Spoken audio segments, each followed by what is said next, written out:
শুভ সন্ধ্যা। Share বাজারের মূল খবর ডেইলি মার্কেট আপডেটে আপনাদের স্বাগতম। ডিএসইএক্স আজ এবং 200.72 পয়েন্ট বা 3.72% বেড়ে 5,601 পয়েন্টে পৌঁছেছে।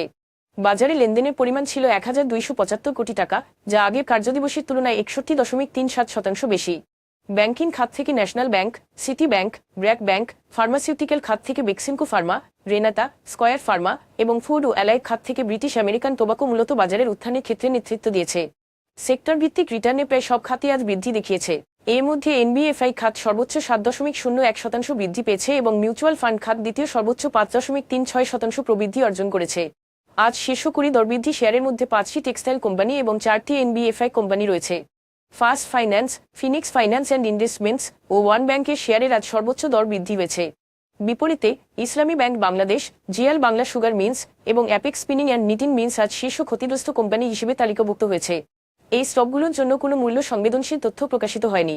ঢাকা ব্যাংক, অ্যাসোসিয়েটেড অক্সিজেন এবং এমবিএল ফার্স্ট মিউচুয়াল ফান্ডের লেনদেনের পরিমাণ গত 3 মাসের গড় লেনদেনের তুলনায় আজ উল্লেখযোগ্যভাবে বৃদ্ধি পেয়েছে।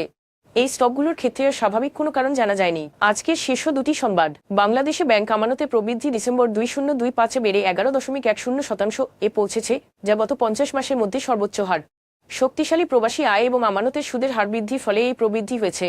বাংলাদেশ ব্যাংকের তথ্য অনুযায়ী 2025 সালে ডিসেম্বর শেষে ব্যাংকিং খাতে মোট আমানতের পরিমাণ দাঁড়িয়েছে 19.73 লাখ কোটি টাকা, যা এক বছর আগে ছিল 17.76 লাখ কোটি টাকা। উচ্চ মূল্যস্ফীতি, বেকারত্ব বৃদ্ধি, রপ্তানি আয় হ্রাস এবং বেসরকারি খাতে ঋণ প্রবৃদ্ধির দুর্বলতার মতো চ্যালেঞ্জ থাকা সত্ত্বেও এই বৃদ্ধি ব্যাংকিং ব্যবস্থার প্রতি জনগণের আস্থার উন্নয়নকে প্রতিফলিত করে এবং অনিশ্চিত অর্থনৈতিক পরিস্থিতির মধ্যে স্থিতিশীলতার বার্তা বহন করে। বিশ্বব্যাংক বাংলাদেশে স্যানিটেশন ও কঠিন বর্জ্য ব্যবস্থাপনা সেবা জোরদার করতে $370 মিলিয়ন অনুমোদন করেছে। এর লক্ষ্য ঢাকা ও আশপাশের এলাকায় পানি দূষণ কমানো এবং নদী ও খাল পুনরুদ্ধার করা। এই কর্মসূচিতে ফলাফল ভিত্তিক একটি পদ্ধতি চালু করা হবে, যা সিটি কর্পোরেশন ও ওয়াসাকে পরিমাপযোগ্য উন্নয়ন নিশ্চিত করতে সহায়তা করবে।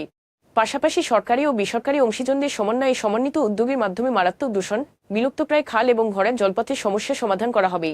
সেবা উন্নয়ন, নিয়ন্ত্রণ জোরদার এবং প্রাকৃতিক জলপ্রবাহ পুনরুদ্ধারের মাধ্যমে এই উদ্যোগ ঢাকার নদী খালকে নতুন প্রাণ ফিরিয়ে এনে নগর পরিবেশ পুনরুজ্জীবিত করার প্রত্যাশা জাগিয়েছে।